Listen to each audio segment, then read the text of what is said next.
नमस्कार, आप देख रहे हैं आपके साथ मेरी बात और मैं हूं प्रियरंजन भारती। आपका बहुत बहुत स्वागत है।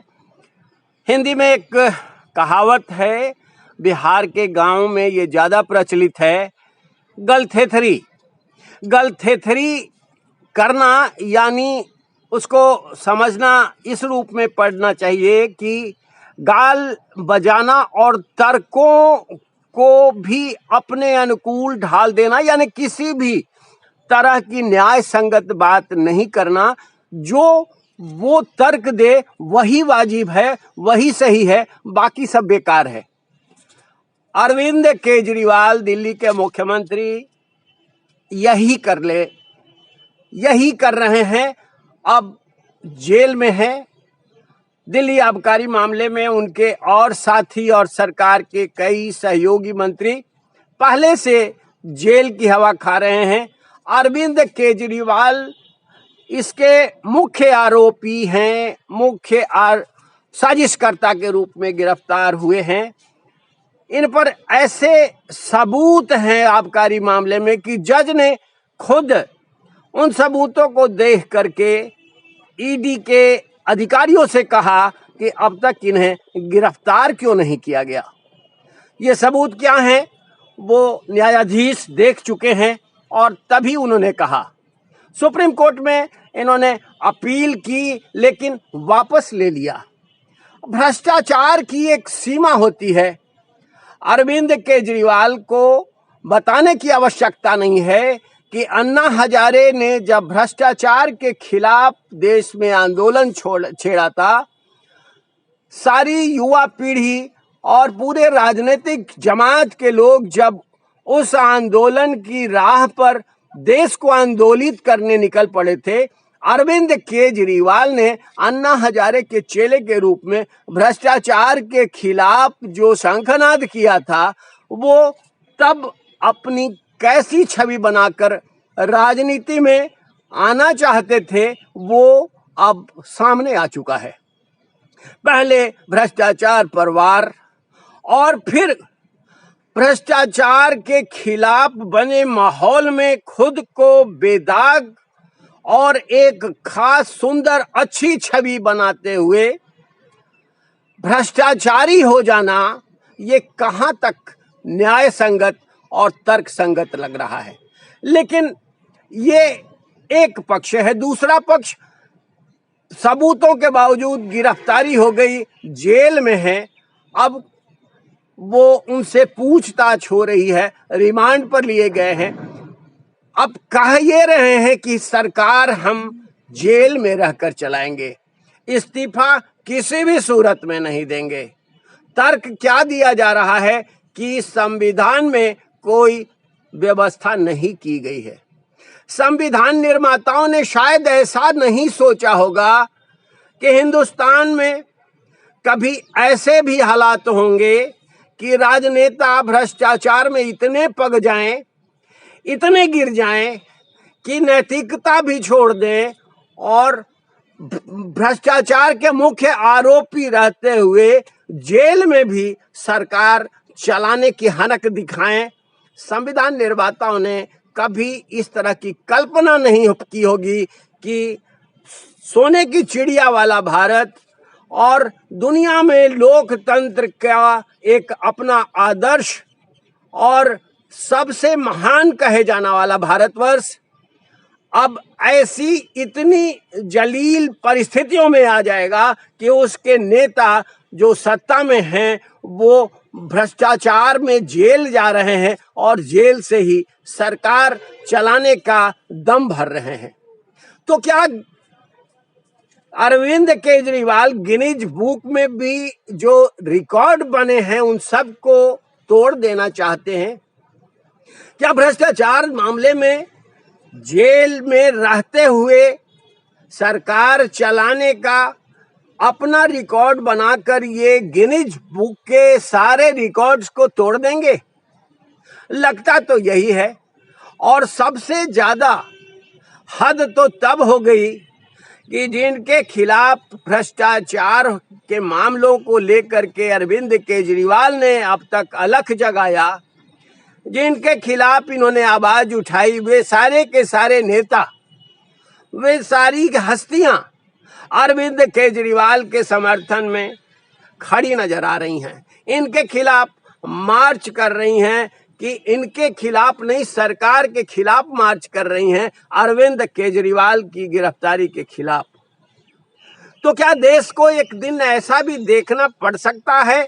ये कल्पना संभवतः संविधान निर्माताओं ने कभी नहीं की होगी कि भारतवर्ष कभी इस दशा में भी पहुंच जाएगा कि कोई चोरी भी करे और साथ साथ सीनाजोरी करते हुए भी कहे कि मैं ही सम्राट बना रहूंगा, मैं ही सरकार का ताज पहनकर सत्ता पर राज करूंगा और जनता के हुकूमत चलाऊंगा।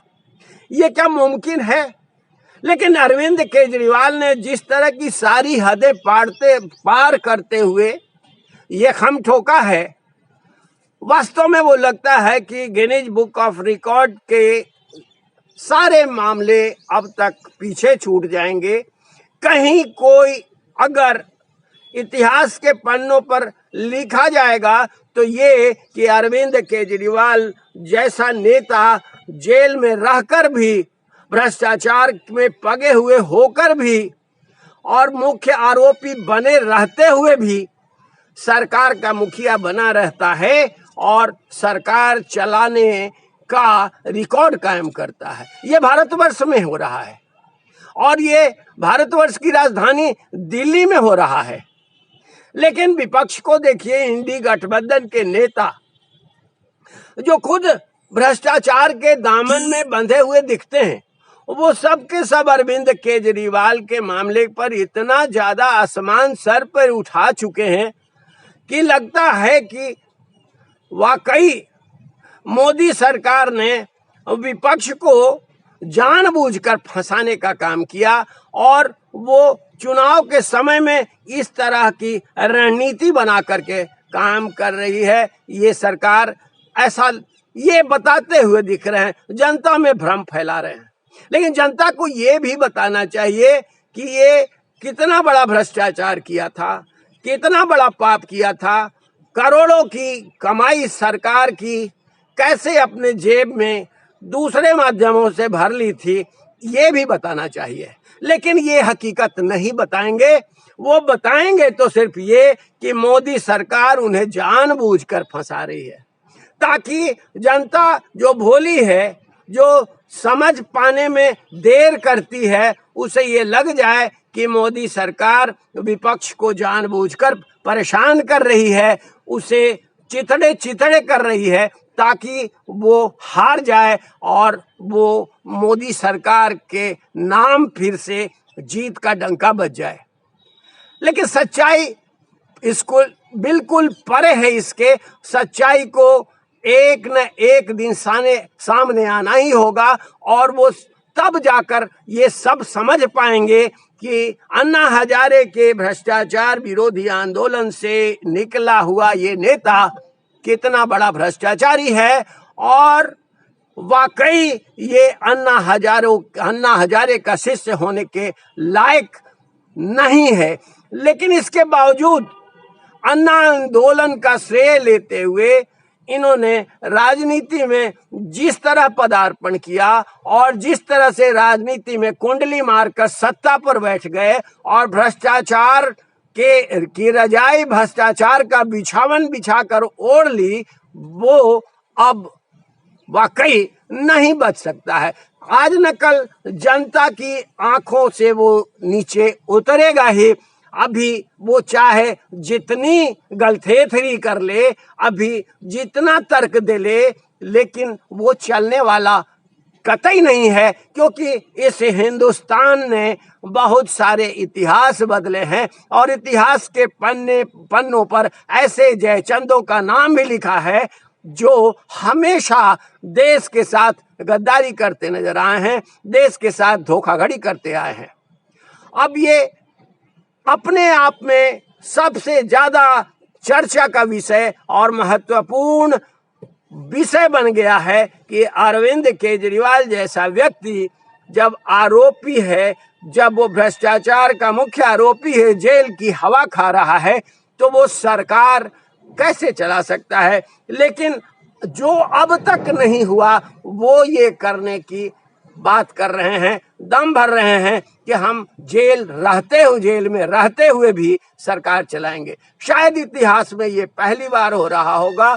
बिहार में क्या, देश भर में कहीं कोई इस तरह का। लालू यादव चारा घोटाले के दोषी जब जेल जाने लगे, उन्होंने अपनी पत्नी को ताज सौंपा। अभी झारखंड का उदाहरण ले लीजिए, हेमंत सोरेन घोटाले में जेल में है, उन्होंने चंपाई सोरेन की सरकार बनाई। अनेक उदाहरण है। इसलिए मैं ये बात हनक के साथ कह सकता हूं कि भारत में अब तक ये अद्वितीय होगा, ये रिकॉर्ड तोड़ने वाला होगा कि भ्रष्टाचार में जेल जाने के बावजूद वो कोई व्यक्ति इस्तीफा न दे और सरकार चलाता रहे। संभवतः ये गिनीज बुक रिकॉर्ड के मामले में सारे रिकॉर्ड्स को पीछे छोड़ देने वाला होगा। अरविंद केजरीवाल कितने दिन तक इस तरह की बात करके जनता की आंखों में धूल झोंक सकते हैं, देखना यही महत्वपूर्ण होगा। और आपसे निवेदन करूंगा कि आप देखते रहिए, आपके साथ मेरी बात, बने रहिए हमारे साथ, हमारे चैनल्स पर इस तरह के राजनीतिक विश्लेषण के साथ आप बने रहिए। सब्सक्राइब कीजिए हमें, हमारा हौसला बढ़ाइए, हमारे वीडियोज पर अपनी प्रतिक्रियाएं दीजिए। फिर मिलते हैं किसी और राजनीतिक विषय पर बात करते हुए। आज के अंक में बस इतना ही। नमस्कार।